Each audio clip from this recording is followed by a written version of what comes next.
Hello guys, आज हम solve करने वाले हैं हाइड्रोकार्बन के एमसीक्यूज़। तो सबसे पहले जो हमारे पास एमसीक्यूज़ है वो है the final product obtain when hydrogen bromide is added to an ethyne molecule. तो इसको हम सॉल्व करते हैं। सबसे पहले हम इथाइन की स्ट्रक्चर बनाएंगे। इथाइन की स्ट्रक्चर बना लिया आपने।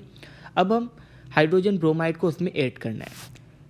यहाँ पे चार्जेस आ गई क्योंकि ब्रोमीन जो है वो मोर इलेक्ट्रोनेगेटिव है, इस पर नेगेटिव चार्ज आ गई और हाइड्रोजन पे पॉजिटिव चार्ज आ गई।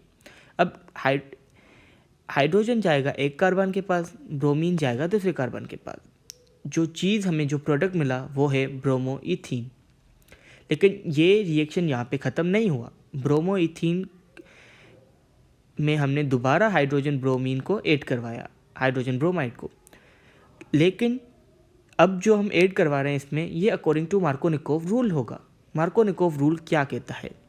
मार्कोनिकोव रूल ये कहता है कि पॉजिटिव पार्ट वहाँ जाएगा जहाँ पे हाइड्रोजन ज़्यादा हो और नेगेटिव पार्ट वहाँ जाएगा जहाँ पे हाइड्रोजन कम हो।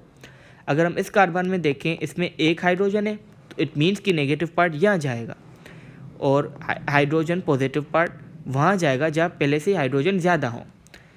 तो हमें जो मिला वो बना 1,1 डाई ब्रोमो इथेन। इसको हम जेमिनल डाइहेलाइड भी कहते हैं। जेमिनल डाइहेलाइड उनको कहते हैं एक ही कार्बन पे दो हेलोजन के एटम्स लगे हुए हों। अगर ये एडजेस्टेंट कार्बन पे लगे हुए होंगे तो इसको हम बोलेंगे वेसिनल डाइहेलाइड। क्लियर हो गया? अब हम चलते हैं सेकेंड एमसीक्यूज की तरफ। सेकेंड एमसीक्यूज काफ़ी ज़्यादा इजी है। उसमें पूछा जा रहा है कि the formula of saturated hydrocarbon. The formula of saturated hydrocarbon is C3H6 it should be. ये बात आप लोगों को पता होगी कि अल्कीन का फॉर्मूला HCnH2n होता है और साइक्लो अल्केन का फॉर्मूला भी सेम होता है। अगर यहाँ पे ये सेचुरेशन से रेटेड वाला वर्ड नहीं होता तो B और D दोनों सही होते, लेकिन हमें मेंशन किया गया है कि सेचुरेटेड हाइड्रोकार्बन। अल्कीन जो होते हैं वो अनसेचुरेटेड होते हैं और जो साइक्लो अल्केन होते हैं वो सेचुरेटेड होते हैं। तो ऑप्शन नंबर डी इसका करेक्ट हो गया। अब हम थर्ड एमसीक्यू की तरफ जाते हैं। इसमें कहा गया है कि ozonide on heating with zinc dust produce. तो इसके रिएक्शन की तरफ हम जाते हैं और रिएक्शन को देखते हैं। सबसे पहले ओजोनॉइड बना कैसे? इथीन को अगर हम ओजोन से रिएक्शन करवाएं उसका, तो हमारे पास इंटरमीडिएट बनता है जिसका नाम है इथाइलिन ओजोनेट। अगर इसको हम जिंक से दोबारा रिएक्शन करवाएं तो यहाँ पे zinc as a reducing agent काम करेगा और जिंक एक ऑक्सीजन लेगा और हमारे पास दो फॉर्मल्डिहाइड यानी कि अल्डिहाइड बन जाएंगे। मतलब क्या हुआ? मतलब ये कि ओजोनाइड ने जब जिंक के साथ रिएक्शन किया तो हमारे पास क्या बना? फॉर्मल्डिहाइड या अल्डिहाइड, यानी कि अल्डिहाइड बनते हैं हमारे पास। तो थर्ड एमसीक्यूज में हमारे पास क्या बना था, हमने अभी देख के आए हैं। तो हमारे पास बना था aldehyde. Ozonide on heating with zinc produce aldehyde. अब हम जाते हैं फोर्थ एमसीक्यूज की तरफ। फोर्थ एमसीक्यूज में पूछ रहा है which of the following pairs of compounds represent functional group isomerism. तो आइसोमेरिज्म यानी कि स्ट्रक्चरल आइसोमेरिज्म के चार टाइप्स होते हैं। वो ऐसे होते हैं कि chain isomerism, functional isomerism, positional isomerism and metamerism. हमसे पूछा गया है functional group isomerism. Functional group isomerism उस आइसोमेरिज्म को कहते हैं जिसमें सेम मॉलिक्यूलर फॉर्मूला हो, लेकिन उसमें फंक्शनल ग्रुप दोनों के डिफरेंट हो लेकिन उनके फॉर्मूला सेम हो। अब अगर हम ए को देखें, 1 ब्यूटीन और 2 ब्यूटीन। 1 ब्यूटीन मतलब कि जो डबल बॉन्ड है वो 1 कार्बन पे, फर्स्ट कार्बन पे। सेकंड ब्यूटीन मतलब कि जो डबल बॉन्ड है वो सेकंड कार्बन पे। तो यहाँ पे डिफरेंस आ रहा है डबल बॉन्ड की पोजीशन का, तो ये है पोजीशन आइसोमेरिज्म। अगर हम सी को देखें, एन ब्यूटेन एंड आइसोब्यूटेन, तो इनमें चेन का डिफरेंस आ रहा है, कार्बन के स्केलेटन का डिफरेंस आ रहा है। ये हो गया आइसोब्यूटेन और ये हो गया ब्यूटेन, तो कार्बन की चेन का डिफरेंस आ रहा है, तो ये होगा chain isomerism. Di ethyl ketone को और मिथाइल इथाइल कीटोन को अगर हम देखें तो उसमें होगी मेटामेरिज्म आइसोमेरिज्म। मेटामेरिज्म होंगे, ये दोनों मेटामर्स है एक दूसरे के। मेटामर्स ऐसा होता है कि उनमें अनइक्वल डिस्ट्रीब्यूशन होती है अल्काइल ग्रुप की, तो ये दोनों का फॉर्मूला सेम होगा, लेकिन इनमें जो है वो मेटामेरिज्म शो हो रही है। अगर हम बी को देखें, अल्कोहल, इथेनॉल एंड डाईमिथाइल एथर।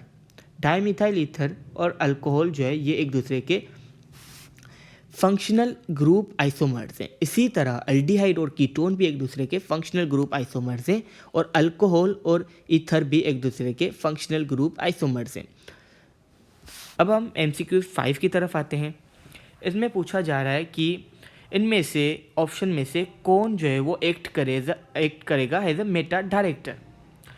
जो Cl है ये एक्ट करेगा एज अ पेरा और ऑर्थो डायरेक्टर, और ये डीएक्टिवेटिंग ग्रुप है, तो ये मेटा डायरेक्टर नहीं है। CH3 भी सेम तरीके से ऑर्थो पेरा डायरेक्टर है और एक्टिवेटिंग ग्रुप है, तो ये भी मेटा डायरेक्टर नहीं है। OH भी ऑर्थो पेरा डायरेक्टर है, तो ये भी हमारा ऑप्शन नहीं हो सकता। COOH जो है ये हमारा मेटा डायरेक्टर है। इसके बाद हम चलते हैं 6 MCQs की तरफ। इसमें ये होता है कि welding gas among the following is. Welding gas हम बोलते हैं एसिटाइलिन को, उसका दूसरा नाम है इथाइन को, इसको हम वेल्डिंग गैस बोलते हैं। इसके बाद हम जाते हैं 7 MCQs की तरफ। इसमें पूछा जा रहा है benzene burn with smoky flames. Smoky flames यानी कि जो बेंजीन बर्न हो रहा है वो काफ़ी ज़्यादा स्मोकी फ्लेम से हो रहा है, ये क्यों?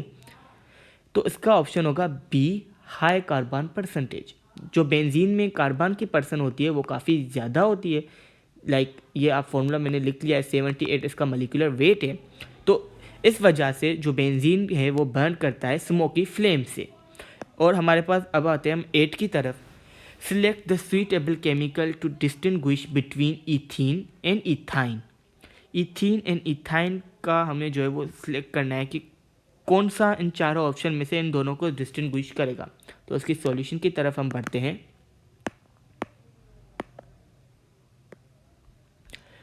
ये आ गया इसका सॉल्यूशन। अगर हम इथाइन को देखें तो इथाइन एक टर्मिनल अल्काइन है। टर्मिनल अल्काइन यानी कि उसके फर्स्ट कार्बन पे ही जो है वो ट्रिपल बॉन्ड है, और इनकी जो होती है वो टर्मिनल अल्काइन की एसिडिक नेचर होती है, और वो मेटल कंटेनिंग कंपाउंड्स के साथ जो है वो रिएक्शन करते हैं, लाइक अमोनिकल सिल्वर नाइट्रेट और अमोनिकल कार्पोरस क्लोराइड। तो यहाँ पे सिल्वर नाइट्रेट के साथ इथाइन रिएक्शन करता है और सिल्वर एसिटाइलिन बनाता है, जिसकी वाइट प्रेसिपिटेशन होती है। लेकिन इसके साथ लाइक सिल्वर नाइट्रेट के साथ इथीन रिएक्शन नहीं कर सकता। यहाँ पे लिखा भी हुआ है कि it is also use to distinguish ethyne from ethene. कौन सा?